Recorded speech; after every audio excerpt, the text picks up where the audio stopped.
Bonjour à tous. Donc, on va peut-être se présenter. Eh ben, Honneur aux dames.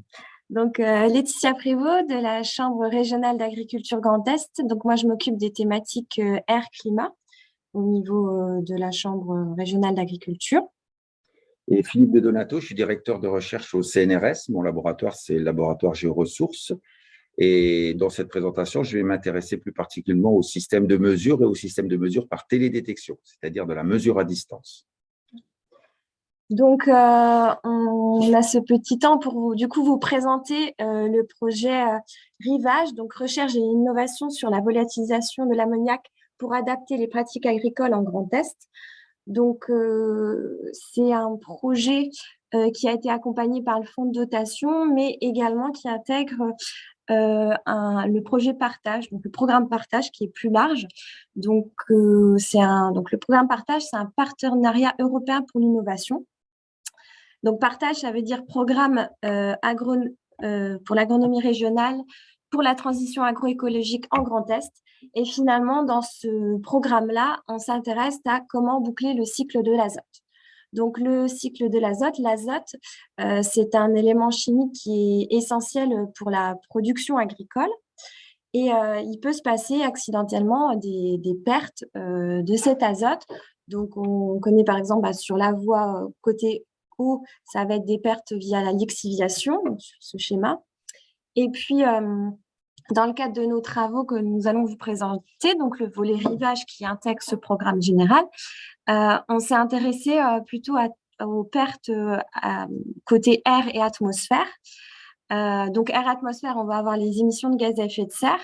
Nous, on n'a pas forcément regardé ce volet-là, mais on s'est vraiment focalisé sur la volatilisation de l'ammoniac.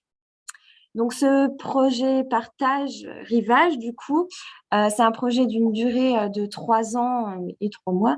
Donc, il s'est finalisé là, à la fin décembre. Et puis, il regroupe globalement ce projet 21 partenaires. Donc, vous avez les différents logos ci-dessous. Juste pour bien vous montrer le contexte de ce programme-là et dans quoi s'intègre notre volet rivage. Donc, le programme Partage, l'idée, c'est d'optimiser l'efficience et réduire les pertes d'azote sur les systèmes de polyculture élevage, insérer de l'azote gratuit dans les systèmes de culture via les légumineuses en culture pure ou associée. Donc, en fait, sachant que les légumineuses, pourquoi azote gratuit? Parce que les légumineuses sont des cultures qui ont la capacité à capter l'azote de l'air et puis à la remettre à disposition des cultures présentes sur la parcelle. Et puis, on a un troisième volet dans ce programme-là qui est de bien gérer les matières organiques à l'échelle de l'exploitation et du territoire. Et du coup, le volet rivage, il s'intègre dans le premier axe qui est l'optimisation de l'efficience et la réduction des pertes d'azote à l'échelle des systèmes. Et autre élément de contexte, donc ce programme-là, c'est sur le territoire Grand Est et il s'est appuyé à la fois sur des agriculteurs, des méthaniseurs, ça c'est pour le troisième volet, ça sur la matière organique, et puis des plateformes expérimentales. Alors, si on en revient vraiment à notre sujet et au volet rivage, donc de l'ammoniac dans l'air, donc ce qu'il faut savoir, c'est que l'ammoniac, il est issu à 92% du secteur agricole en Grand Est. Donc ça, c'est des données issues de l'inventaire des émissions réalisées par Atmo Grand Est. Et puis, au niveau agricole, on a des objectifs de réduction nationaux qui découlent notamment du plan de réduction des émissions de polluants atmosphériques. Comme tout secteur d'activité, l'agriculture, elle est fléchée dans le prépa. Et donc, on a des deux objectifs de moins 13% des émissions d'ammoniac horizon 2030 par rapport à 2005. Et là, vous avez un graphe qui représente les différents polluants et dont l'ammoniac. Et on voit qu'il y avait plutôt une légère baisse, plutôt tendance à la stagnation. Donc, l'ammoniac est ciblé en tant que par rapport aux réductions et aux mesures à mettre en œuvre. Si on vient sur les objectifs du projet Rivage, Donc, notre idée, c'était d'évaluer des pratiques dans différentes conditions pédoclimatiques de notre région. Donc, pour en fait avoir des références locales qui permettront d'accompagner les agriculteurs sur la prise en compte de ce volet perte potentielle d'azote sous forme d'ammoniac. Donc, pour cela, on s'est appuyé notamment sur 3 sites expérimentaux, le lycée d'Aubernay, l'Alpa IS4A et puis Terrasolis. Et puis, le deuxième volet, l'idée, c'était de tester et croiser différentes méthodes de mesure afin d'identifier celle qui serait le plus adaptée au secteur agricole. Alors, donc pour vous faire une présentation globale des différentes méthodes de mesure et des différents sites, donc on avait à la fois des mesures réalisées au bâtiment et puis des mesures réalisées en champ. Donc l'évaluation de pratique dans ces 2 sites. Donc en bâtiment, on s'est appuyé sur 2 méthodes. Une méthode de poche de prélèvement proposée par l'Institut de l'élevage. Et puis la télédétection, on y reviendra juste après. Et au champ, donc suivant les différents sites, hein, donc pour la partie bâtiment, c'était spécifiquement à Rouet, donc l'Alpa IS4A. Et puis pour en champ, donc on avait différentes méthodes qui étaient réparties sur les différents sites. Donc les microcapteurs et les préleveurs automatiques testés par Atmo Grand Est.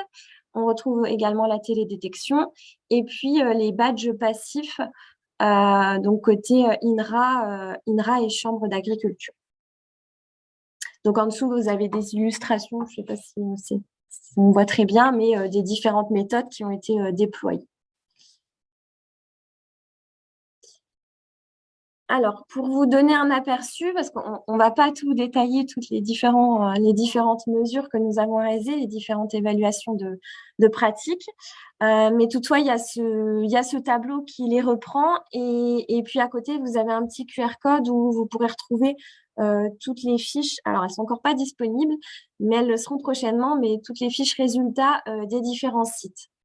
Et du coup, donc juste pour un aperçu global, on a les modalités testées. Donc au niveau de la fertilisation, donc au champ, c'était soit des modalités en fertilisation organique ou minérale, dans différents contextes pédoclimatiques, hein, donc différents types de sols, différentes météos. Et puis en bâtiment, l'objectif c'était d'évaluer une pratique spécifique, soit en conditions hivernales ou estivales. Donc voilà, ça c'est pour vous donner un aperçu des différentes mesures. Et du coup, pour maintenant vous présenter des premiers résultats, donc on a une expérimentation qui a été menée chez un agriculteur en Moselle. Et ce qu'on vous propose de visionner, donc l'expérimentation, c'était l'objectif d'évaluer l'enfouissement rapide d'un digestat après pendant. Donc le digestat issu de la méthanisation. L'idée, c'était de voir si l'enfouir rapidement après son épandage, ça permettait de limiter la volatilisation d'ammoniac. Et du coup, on vous propose une vidéo témoignage de restitution des résultats, donc en binôme avec Mathieu Dreyer, donc, qui était l'agriculteur chez qui l'expérimentation a eu lieu, et puis le conseiller Xavier Picard, qui a suivi l'expérimentation avec l'agriculteur.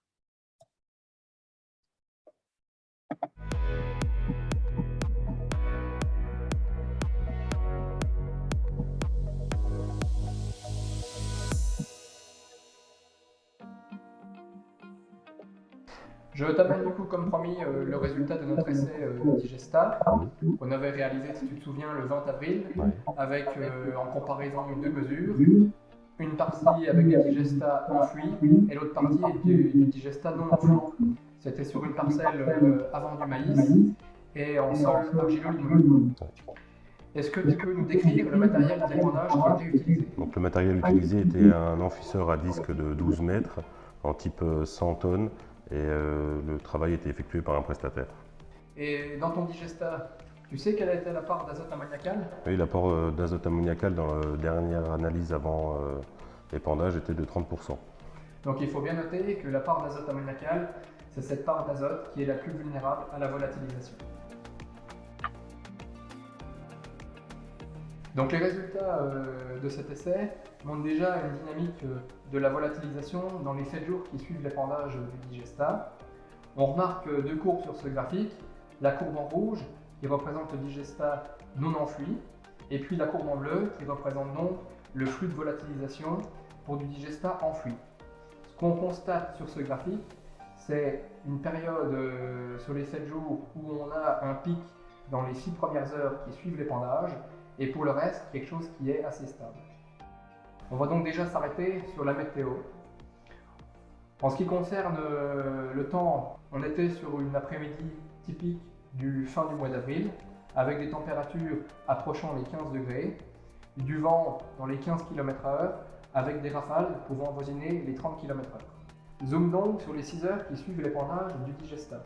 La première mesure est donc sur du digestat non enfoui, c'est 42 unités perdues, et le digestat enfoui, c'est 33 unités de perdu. On remarque donc une différence de 11 unités d'écart entre les deux, de delta. Et bien sûr, ce qu'il faut noter, c'est que dans les 6 heures qui suivent l'épandage, c'est 98% de l'azote volatilisé au total qui est donc perdu. Alors, au vu de ces résultats, Mathieu, comment évalues-tu tes pratiques ? On note donc quand même un intérêt pour l'enfouissement du digestat directement dans le sol. On aurait pu avoir un gain plus intéressant et moins de pertes avec une météo plus favorable par rapport au vent et à l'ensoleillement des journées du mois d'avril. La dose également, si elle avait été un peu moindre, aurait pu jouer en notre faveur pour l'enfouissement. Et le fait qu'on ait un sol couvert aurait peut-être pu limiter un peu les pertes. Donc on peut quand même noter une influence forte du matériel utilisé pour l'épandage. Aujourd'hui, quelles sont tes limites rencontrées pour appliquer ces bonnes pratiques ? Aujourd'hui, ça va être les créneaux d'épandage qui sont des fois assez courts en termes de durée, en fonction de la climato du printemps. Enfin, pour finir, si on positionne ces pertes dans un contexte économique, comment te positionnerais-tu ? C'est quand même non négligeable quand on est avec des tarifs d'azote à 2 € l'unité. On a quand même un gain de 22 € à l'hectare sur l'épandage. Pour finir, quelles sont les perspectives et ton mot de la fin ? Du coup, on a quand même bien noté un aspect météo qui n'est pas négligeable lors de l'épandage. Ça nous permet aussi de pouvoir réfléchir à d'autres options d'épandage comme l'enfouissement par des chômages ou un enfouisseur direct. Et surtout dans un contexte économique où les engrais atteignent des tarifs sur lesquels il faut qu'on regarde pour répandre au mieux nos produits qui sont disponibles sur les exploitations.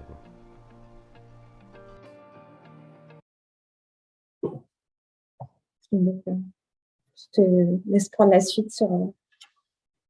Alors, sur cette suite, eh bien, on va directement aller faire une mesure par télédétection, puis visualiser le nuage d'ammoniac qui existe et la façon dont il se diffuse au moment de la pratique d'épandage.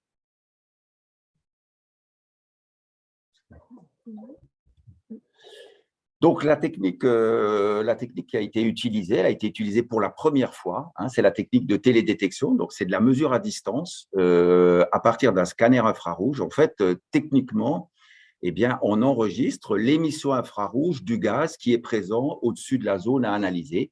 Donc, on peut faire des mesures jusqu'à plus de 5 km de distance.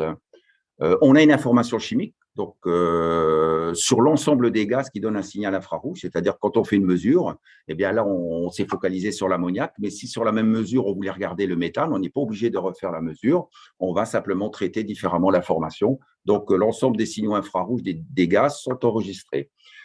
Vous voyez qu'on a suivi un certain nombre de gaz qui peut être suivi, l'ammoniac, le méthane, l'H2S, l'ozone, etc. Là, on s'est focalisé sur l'ammoniac. Et puis, on a eu un gros travail aussi en laboratoire qui permet aussi, en dehors de l'aspect qualitatif, dire le gaz est là ou pas là, il est présent à tel ou tel endroit, eh bien, on a aussi une analyse quantitative, c'est-à-dire qu'on peut exprimer les résultats en termes de quantité, de concentration exprimée en milligrammes par mètre cube, puisque ce sont des unités qui parlent au monde agricole.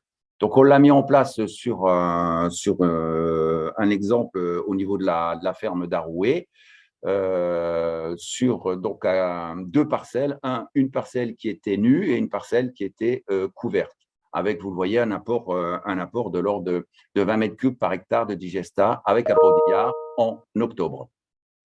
Donc là, vous avez directement les premiers résultats. Alors, ces premiers résultats, vous voyez, c'est des plans 2D, donc qui sont exprimés en probabilité de présence. Ça veut dire quoi? Une probabilité de présence, c'est le gaz exprimé entre 0 et puis coefficient de 0 à 1.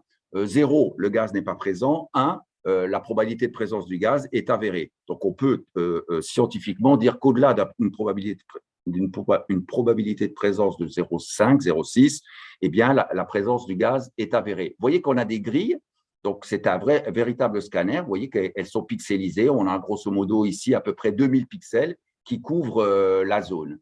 Donc, vous voyez que sur la partie gauche, eh bien, on a l'épandage sur la couverture en herbe, et puis sur les images de droite, sur sol nu. Vous voyez tout de suite, au niveau de l'épandage, eh bien, sur parcelle couverte, eh bien, on voit une perte déjà au niveau de l'atmosphère de l'ammoniac.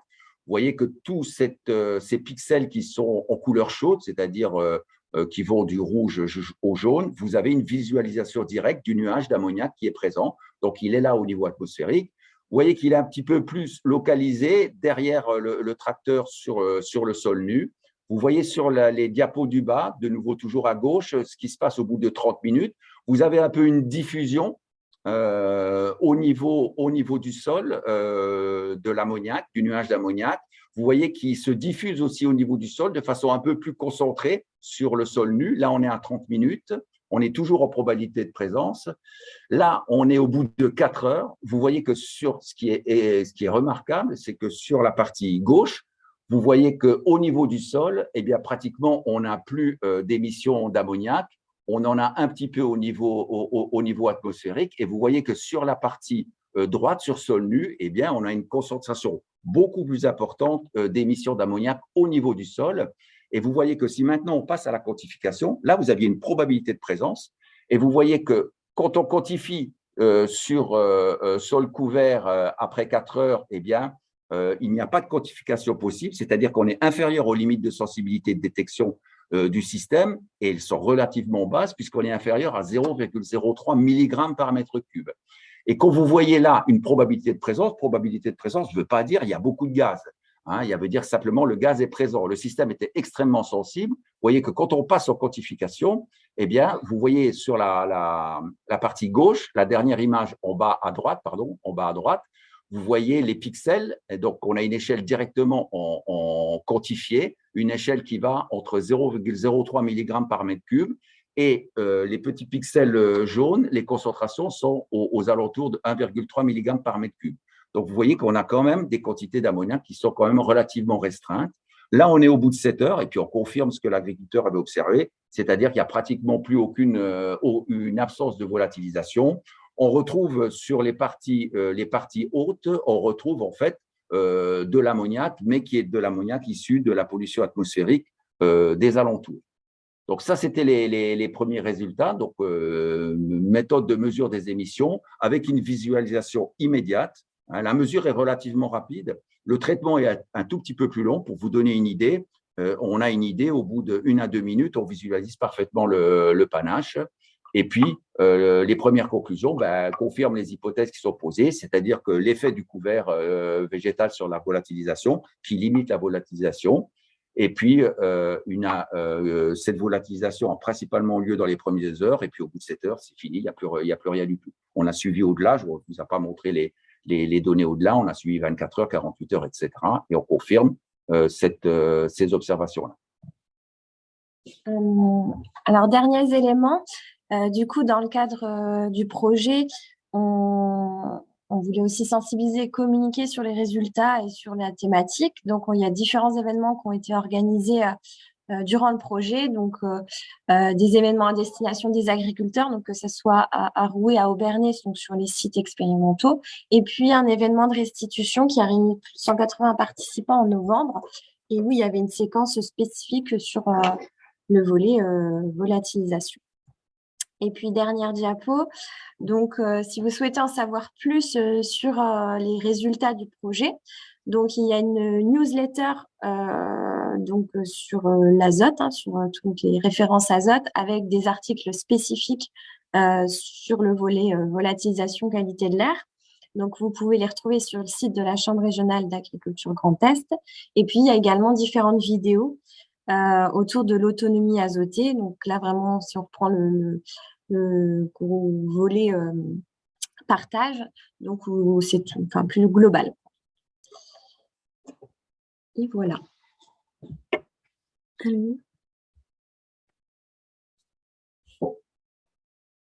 ne sais pas s'il y a des questions. Merci beaucoup à vous. Et ben, pour l'instant, je ne vois pas de questions. Personne n'a de questions, apparemment. C'était clair, du coup, je suppose. Non, j'ai pas du tout de questions. S'il n'y a pas de questions, Ah on pourrait… si, ça y est. Allons-y. Est-ce que vous pouvez décrire un peu plus la technologie télédétection? C'est le même type de technologie qui est utilisée par les astrophysiciens pour mesurer les compositions des étoiles qui se situent à des années-lumière. C'est-à-dire qu'on a un mini-télescope. Ce mini-télescope-là, il capte toute l'émission infrarouge de l'arrière-plan jusqu'au télescope. Donc, quand les astrophysiciens ils pointent leur gros télescope sur les étoiles, eh bien, ils captent l'émission infrarouge qui provient de l'étoile et puis de tout ce qu'il y a entre le télescope et l'étoile. Et puis, on analyse ce signal infrarouge-là, et c'est là qu'on arrive à trouver que dans telle ou telle atmosphère d'étoile, il y a plutôt du méthane, il y a plutôt du soufre, de l'hydrogène sulfuré, etc. C'est la même technologie, simplement là, on a des portées qui sont plus courtes, même si elles sont appréciables, elles sont de l'ordre de 5 km. C'est un mini-télescope. Donc, l'intérêt de ce type de technique-là, c'est qu'on n'en voit pas de faisceau. Il n'y a pas de faisceau infrarouge, il n'y a pas de faisceau laser, rien du tout. C'est le gaz lui-même, en fonction de sa nature chimique et de sa température, qui émet dans l'infrarouge. Et ce signal d'émission dans l'infrarouge, c'est son spectre infrarouge, il lui est caractéristique. Donc, nous, on recueille ce signal-là, et puis ensuite, on le traite, on le compare à des spectres de référence, et c'est là qu'on peut dire, voilà, tel gaz est présent, et puis ensuite, on fait un travail quantitatif, dire, voilà, il est présent et en telle quantité. Super, merci beaucoup pour votre réponse. Alors, j'ai d'autres questions maintenant. Quel est le tarif de ce genre d'instrumentation orientée purement recherche? Alors, il n'y a pas de prestation encore. C'est pas un système qui est clé en main et qui est dans le commerce. Il faut savoir qu'il est apparu il y a à peu près pas plus d'une dizaine d'années. Pour vous donner un ordre de grandeur, en 2012, on était le seul laboratoire d'Europe à être équipé de ce type de scanner infrarouge-là. Bon, entre-temps, ça s'est un peu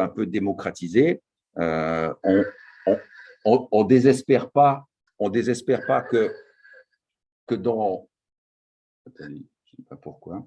On ne désespère pas que dans un avenir relativement proche, eh bien, on puisse avoir ce type de système-là en système de mesure de routine. Je pense que ça va être les futurs systèmes de mesure de gaz atmosphérique de demain, que ce soit sur un site industriel, que ce soit sur une zone urbaine ou lié à des pratiques agricoles ou autres. Un ordre de grandeur, actuellement, parce qu'il n'y a pas encore de production relativement importante, ce type de scanner coûte à peu près 350 000 €. Voilà, si vous voulez un chiffre là. S'il y a une demande de plus en plus importante et si on va vers une utilisation, eh bien, on va avoir une production plus importante, on va réduire les coûts. Mais c'est à peu près cet ordre de grandeur-là. Ok, merci. Il y a une autre question. Comparaison IF-VS, microcapteur en quelques mots. Est-ce qu'on est en train de faire? Voilà. C'est typiquement une question qui est au cœur de notre actualité scientifique, parce que donc on a appliqué ça dans le cadre des pondages agricoles, on l'a appliqué aussi au niveau des bâtiments, par rapport aux fréquences de raclage et regarder quel était l'impact d'une fréquence de raclage sur la dispersion de l'ammoniac à l'intérieur d'un bâtiment. Et dans ces mesures-là, on a mis des capteurs mobiles, des capteurs fixes, et on est en plein, on a terminé l'ensemble des mesures, on a fait des mesures en été, on a fait des mesures en hiver, on a fait des mesures avec des fréquences de raclage de 3 heures, des fréquences de raclage de 6 heures, et on est en plein en train de corroborer, de croiser l'ensemble des données.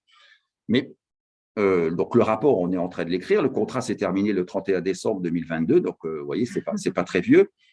Mais ce qui est super important, ce qui a montré, c'est l'apport d'une vision spatialisée par rapport à des mesures fixes.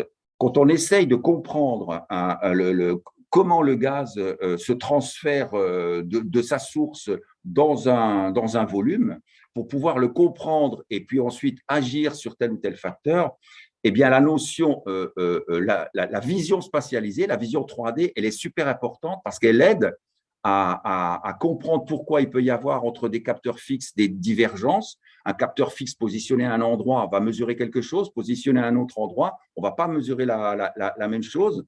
Et la vision spatialisée va nous aider à comprendre pourquoi il y a des divergences et puis permettre d'agir sur les mécanismes qui vont limiter cette volatilisation dans des pratiques au niveau d'une ferme d'élevage. Donc ça, on est en plein dedans en train de faire ça. Donc on vous donne rendez-vous dans quoi? 2 mois. 2 mois, on vous montrera concrètement les éléments de comparaison entre des systèmes capteurs fixes, microcapteurs et puis de la télédétection. Super, merci beaucoup. Alors, du coup, j'ai une autre question. Le flux d'azote présenté dans les graphes de la présentation sont issus de la modélisation? Oui. Oui, en effet. C'est issu de la méthode de mesure des badges alpha. Et donc, on a des mesures de concentration qui sont ensuite passées dans un modèle de l'INRA et qui permet pour nous d'avoir des kilos d'azote par hectare. Donc, ce qui est aussi plus parlant pour les agriculteurs, quoi. On a vraiment, ça parle de quantité d'azote perdue potentielle. Et c'est ça aussi qui est intéressant, c'est que ça nous permet de finalement un peu toucher ce sujet-là, quoi, de se dire, ah bah, il y a quand même cette quantité-là qui part dans l'air.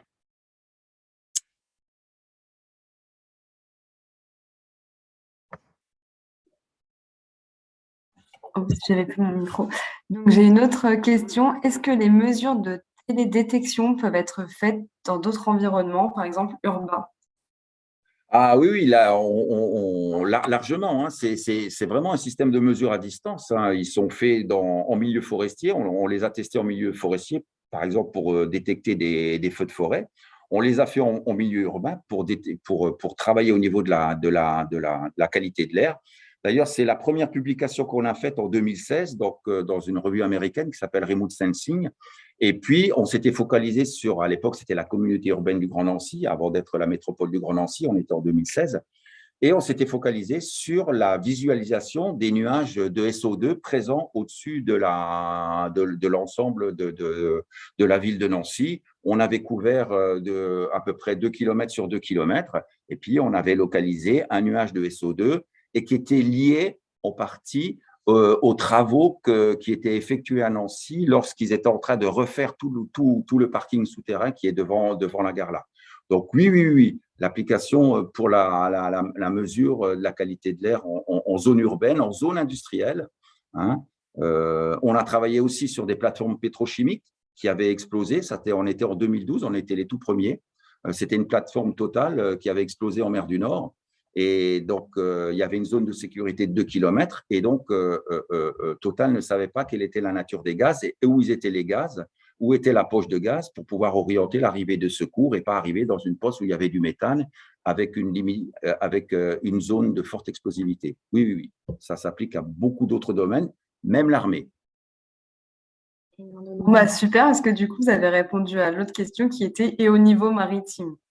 Ouais, bah voilà, je vous l'ai dit, au niveau maritime, on a fait ça. Et puis, On est un laboratoire de recherche. Il y a des secteurs, par exemple, là, on s'était dit, les problématiques d'algues vertes qui étaient sur les côtes bretonnes, où on ne savait pas quelle était la nature du gaz, quelles étaient exactement les concentrations en gaz et où il était réparti sur la plage. Bah, on aurait bien aimé y aller, mais on n'a qu'un seul cerveau et 2 bras, et puis on n'est pas encore on est un laboratoire de recherche, on n'est pas un système on n'est pas une société de prestation d'analyse. Voilà. Et du coup, pour répondre à la question sur la télédétection corrobore bien la modélisation. Donc, en fait, sur le site qui est présenté dans la vidéo, il n'y avait pas la télédétection en parallèle. Il y avait microcapteur et badge. Donc là, c'est pareil, on est en train de faire les comparaisons. Mais sur Arway, on a fait aussi ces comparaisons-là, mais on n'a encore pas tout synthétisé, quoi. Mais en tout cas, ça fera partie des résultats, de bien voir de bien comparer les différentes méthodes. Parfait. Bah, merci beaucoup. Je crois qu'il n'y a plus du tout de questions. Au final, vous aviez quand même des questions. Et alors, si j'ai un autre message, bah, c'est Eric Herbert qui vous remercie pour la présentation. Merci. Du coup, je viendrai vers vous pour récupérer les résultats. Comme ça, je pourrai les transmettre à l'ensemble des personnes qui ont assisté au webinaire, à la présentation, si ça vous va. Voilà, du coup, tout le monde vous remercie pour la présentation. Merci beaucoup. Puis à bientôt. Merci de nous avoir suivis. À bientôt. À bientôt. Merci. Bonne fin de journée. À vous tous aussi.